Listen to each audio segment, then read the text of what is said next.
degree of success that, let's say aren't working on their personal development or whatever. But I think that if you are the person that's constantly working on your personal development and you're always striving to be better, that you'll have another level, like the next level of success. People are successful all the time, but then you'll see where maybe their character shows up. They'll get in a particular level or a particular station in life, I'll say, and because they aren't developing their character, they're not able to stay at that same level of success, because that character will show up in something, and it could be in the form of the blueprint. Okay, because you can get money, but if your blueprint is wrong, and T. Harv has showed us that your blueprint is wrong, you're not going to keep it. You're not going to keep it because the wiring is wrong. So did you experience the success? Were you at the point where you had that? Yes, but because you weren't totally developed, personally developed everywhere. And, and personal development covers a gamut of things. It covers your financial, it covers your physical, your health and wellness, your finances. Like, it's like you can be personally developed in different areas of your life or not. So I think that, like we say, your income will never exceed your personal development. It's almost like if you're not working on your personal development, you only can go but so far. Not that you won't go, but you can only go so far. I think if you're continually working, then you're coming to this level, and then you work some more, you go to this level, you work some more, you go to that level, and guess what? Your income is going to go with you.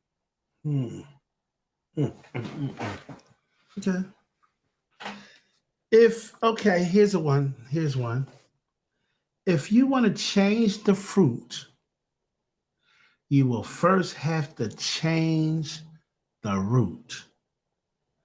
If you want to change the visible, you must first change the invisible. Do you believe that? I do. Why? Being a gardener, yes. I can see that real life in just gardening, and why wouldn't it apply to my life? When I'm out in the garden and I'm looking at the plants and they're not doing right, or that something's going on, and it's usually an issue with the roots. Okay, and if I have two plants out there now, they are the same size. They're the same size, and they have been the same size for months. And I'm like, why won't these plants grow? Why won't these plants grow? And I have decided they haven't grown because they have outgrown the pot. And I need to go get a bigger pot for them so the roots can stretch out. And I already know that when I take them out of that pot, the roots are probably going to be all tight and balled up. And I already know that. But for whatever reason, I've been dragging my feet going to get bigger pots for these particular plants. But looking at the plant, nothing has changed. That plant should be flourishing. It should be getting bigger and bushier and taller, and it's not. So you do believe that one? Yeah, so that one, I'm going to change the roots. And how am I going to change the roots? By getting a bigger pot and giving the roots more space to grow. And then that's going to change the visible part of the plant. That's going to change the top part of the plant, because I'm working on the bottom part of the plant. Wow, that's a good one. That is really... You believe that one, Miss Joyce? She's a gardener too. That's why I had to come I out. certainly do. I definitely can understand that. I had a plant just recently that was struggling and kept leaning. And so finally, I went on just pulled the whole thing up out of the soil. And in the bottom of it, of course, the soil has started to hold on to the moisture. And then just pulled the whole thing up, took off some of the roots that were on it, washed the bottom of the plant really well to take away a lot of that residue, and then just started in some clean water, and I'm changing the water constantly. And then when Wow. that gets healthy, I'm going to put it, in a pot with some new dirt, soil, and start it over. So changing that environment is going to allow that plant, to grow, flourish, and everything. And then to bring that back to us, we have to sometimes change our environment, Mm-hmm. the people that we are around, Mm-hmm. and to be able to go to greater heights, so I Wow. can definitely understand that. Ah, yeah, yeah, yeah, yeah. Wow. Yep, she trimmed the roots. Huh? Sometimes the root, you'll get something called root rot. Mm-hmm. You got to cut that out. Right. And you got to Right. do that in your life. Sometimes Mm-hmm. it gets to a point where you got to dig down deep and be very introspective and look inside and find out what is it that you're lacking? What is it that you're lacking? And it seems What is like the it that same. you can It change? seems like the Yeah. same thing a lot of times when the person he says you keep having a bad relationship. It seems like everybody you're with, you keep running into another. That relationship turns bad. It turns bad. It turns bad. It turns bad. And the thing that we never look at is us inwardly. Am I making sense there? But also too, to add to that, everybody will not be able to go with you, on this continually on this journey called life. You know what I'm saying? You've outgrown some people for where you are right now today because you've grown yourself.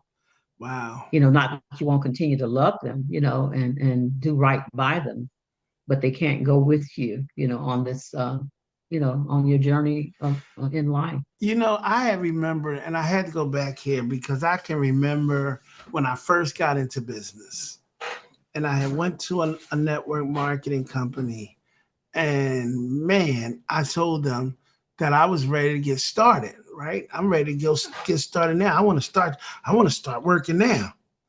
And the guy told me, "Well, in order for you to get started, it's $229." I looked at him like, "What? Wait a minute, that ain't how that's supposed to work."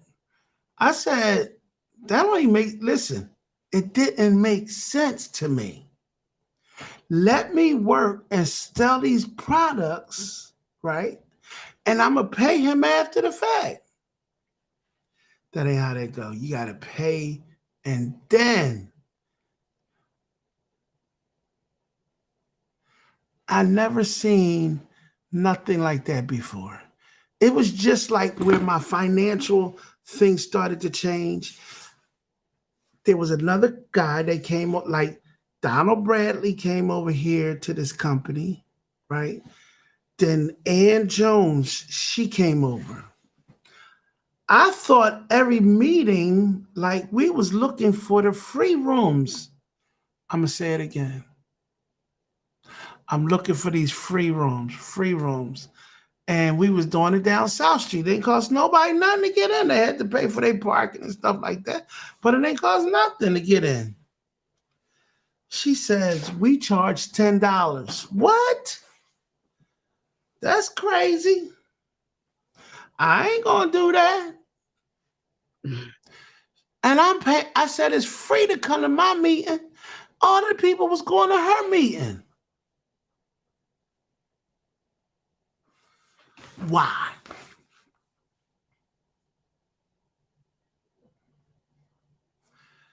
The thing here is, as they keep on saying this, until you change the folks that you have been around or been with, and it's going to be a very uncomfortable move, ladies and gentlemen.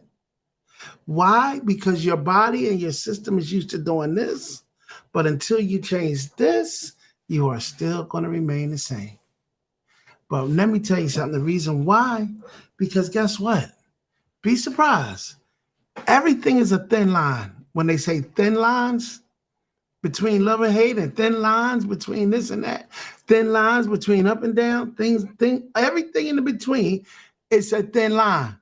But until you change somewhere, it ain't gonna make sense financially. I'm telling you that. Period. I keep saying to people, go to college. I ain't gonna pay that much money to go to college, but guess what? I would rather go to that college than that college. It's just like how many of y'all rather go to a university or a community? Would you rather go to university college or a community college? Lynn, would you rather go to a community college or would you rather go to an Ivy League like Drexel? Would you rather go to community college of Philadelphia or would you rather go to Drexel University? I went to Drexel, so don't ask me.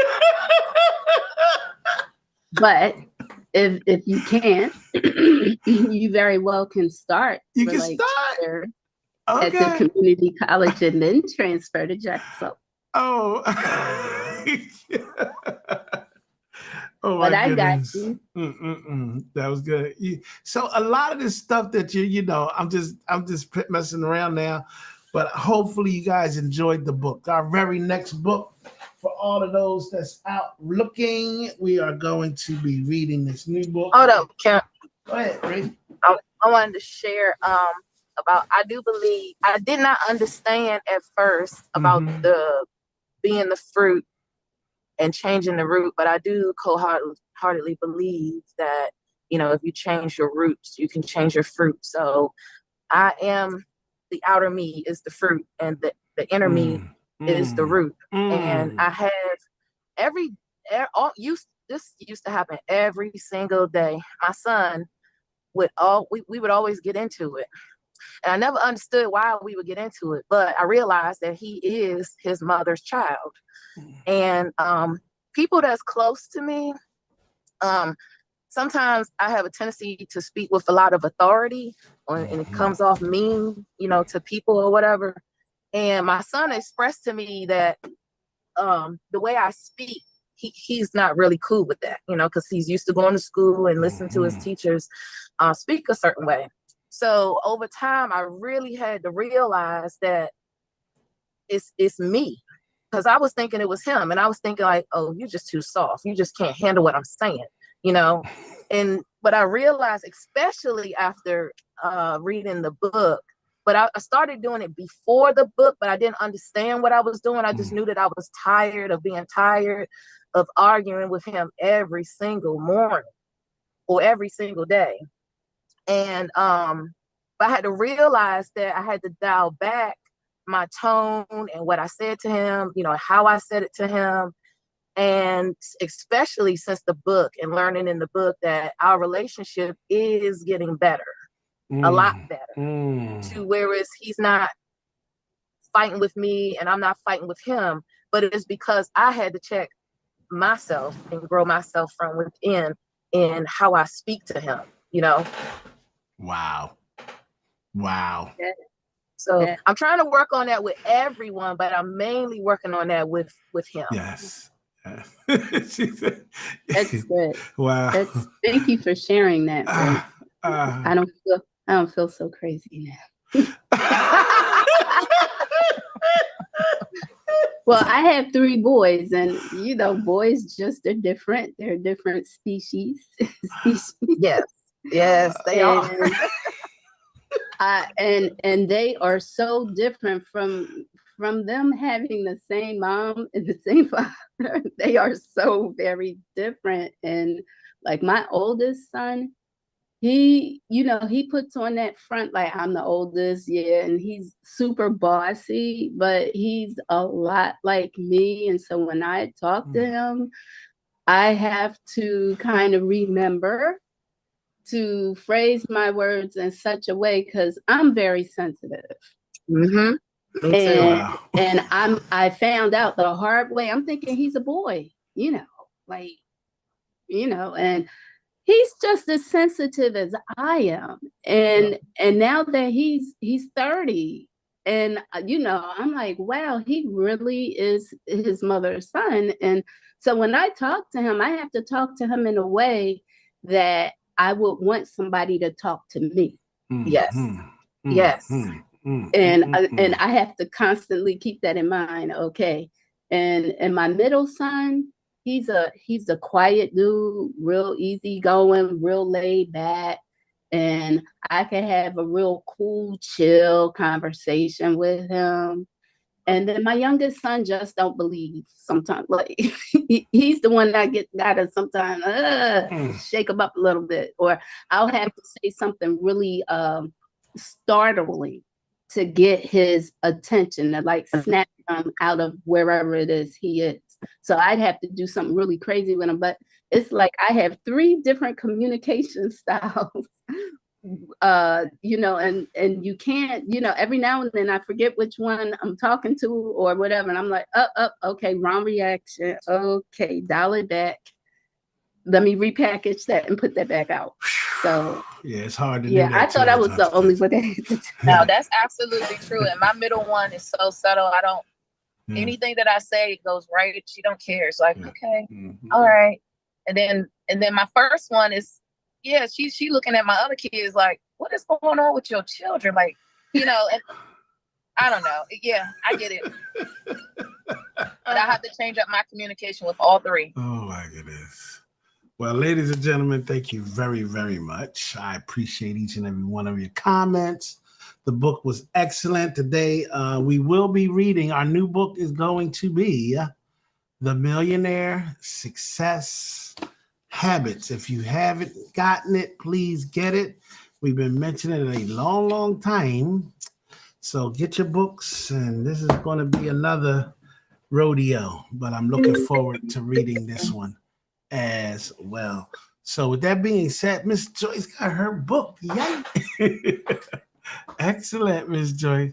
So thank you so much, guys. All I can say is tomorrow is Friday, payday.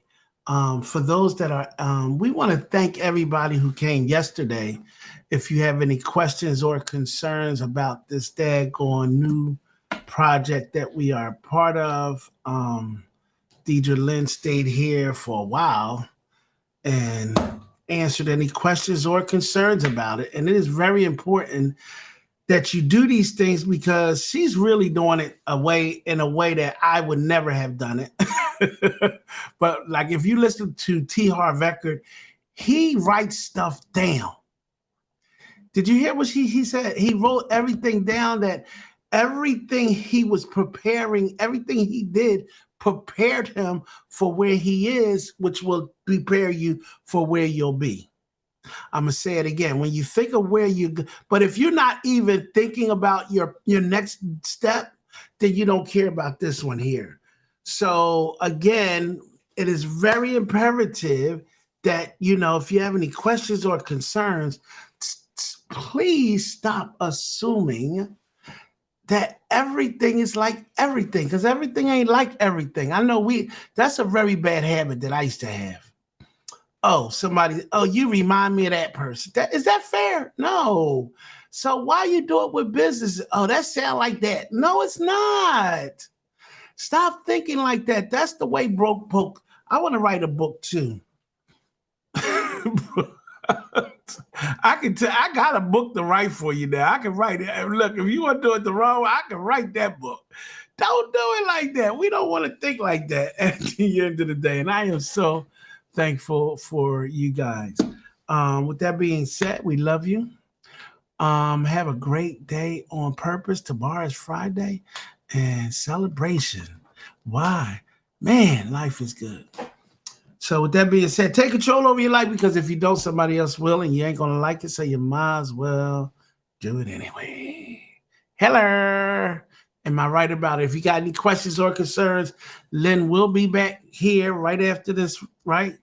I don't even know. She'll be in here for a few minutes, and if you want to hear something about this new project that we're doing, or even see it to see how well it's doing for us, you want to go ahead on, because guess what? Anything I do, everything I do, touch, everything, at the end of the day, it's going to be good. Hello. So have a great day. We'll see you tomorrow. Good night, or good day, or something. Bye. I'll open up the room again if y'all want to come back in here. Bye.